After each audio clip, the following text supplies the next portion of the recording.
All right, so flash forward back to Hurley. You're taking notes. You're working with team stuff. Like, what was your first kind of defined role after, I guess, sort of like sampling a lot of the stuff and understanding the business? Yeah, I was working with the team, basically. Yep. I did all that. And that was a really fun time, though, because we had just made this board short, the Phantom board short. Mm-hmm. And we, as a brand owned by Nike, we had a lot of resources and different, and we really focused in on this sort of innovative product. It was really fun to be a part of that because it was just, it was kind of groundbreaking, and we defined a new product. Who was on the team at the time when you kind of took over? It was Rob Machado, Timmy Curran. And then we did a deal, like, I think not the first athlete that I had signed, but Yaden had just come on board. I did a trip with Yaden Nickel. And then sort of coming to the back end of the year, that was, I started 6 months in after I had left the tour. I signed 2 athletes. The first 2 people that I did deals with were Brett Simpson and Adrian Buchan. Did Nike have any influence over how you guys structured your team back then, or? No, I mean, they were great. They were just like more poking at the strategy. Everything for Nike is just strategy. What are you guys getting after? What does it mean? And so our focus at that time, and I'll use Brett as the example, was more built on location. It's like own your backyard. And so that started into not just team, but just this philosophy around, hey, we want to own Orange County, more specifically Huntington Beach.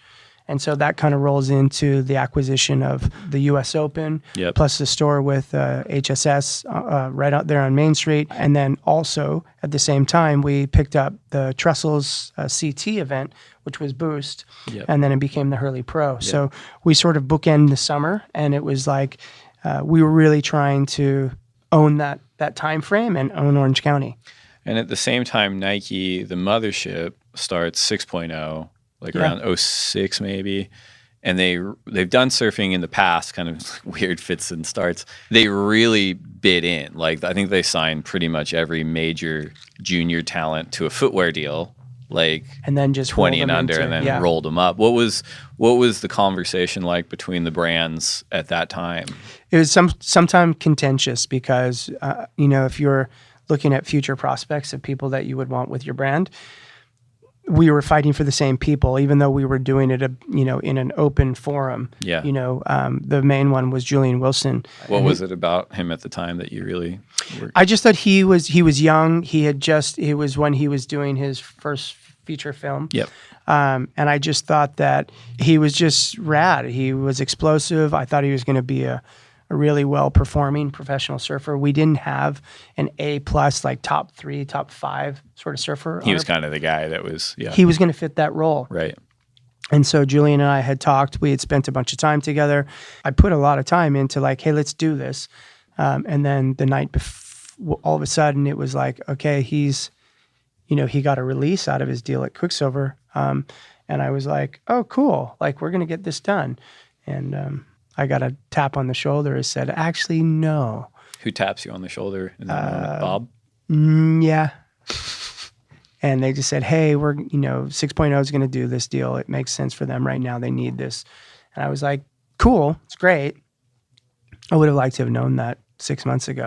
So the merger was a huge deal in surfing. What was your role at that time? And then kind of walk us through what happened there. So my role was, at that time, I was vice president of sports marketing for Hurley. And so this conversation had been going on for 3 or 4 months. We knew it was going to happen. And so we went to Hawaii, and Bob and I and Rob, we grabbed Rob to come with us. Good cop with the hair. Like, so it was really funny. So we rented the Coffin's house there at Pipeline on the beach. Nike 6.0 had another house, and so they had a live-in chef that cooked them all dinner every night. We just got pizzas and beer, and so we're sitting up at the Coffin's house, and it's Bob and I, and Rob was there just for moral support. He knew what was happening, and so we got pizzas, and we're just telling everybody, hey, we're making this change. Everyone's going to find out tomorrow morning. You're telling the Hurley team. The Hurley team. Okay, so there's about 20 So there's no people. Nike kids there yet. No. Okay. So at the same time, Curtis Graham is at the Nike house. Where's that house? And it's off the wall about 200 yards away. Okay. And they've got their chef there that is making them all handmade food and whatever is happening there. Smaller group. This is the last time you'll have this chef. Well, so halfway through our presentation, everyone's sitting on the ground eating pizza, picking sand out of their toes. Yaden's like, sweet, does that mean I can go eat over there? For tonight only, yes. It was so funny because it just was like this. I think the realization was from their side, like they looked at our like crazy batch of people like sitting on the sand and picking stuff off their toes, and they're like, oh my God, we're going to be with them.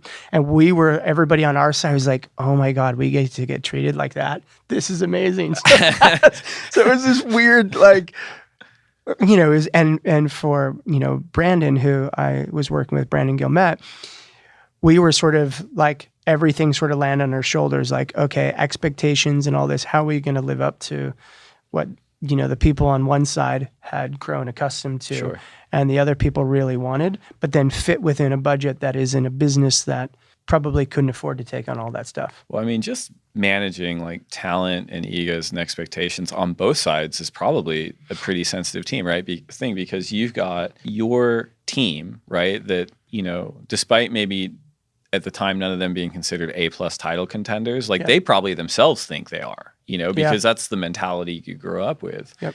And then all of a sudden they find out, now I have to share a budget line with someone like Kolohe Andino and Julian Wilson and Nat Young and Michelle Perez and these like really heavy hitters. Like, like, was there any kind of, did anyone come to you and be like, I don't feel good about this?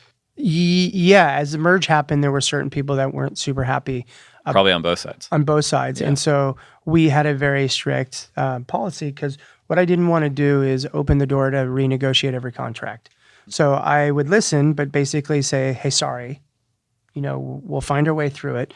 But ultimately, you can imagine I think it was 18 athletes came from Nike 6.0, and we had probably 23 at the time at Hurley. So we almost doubled our program.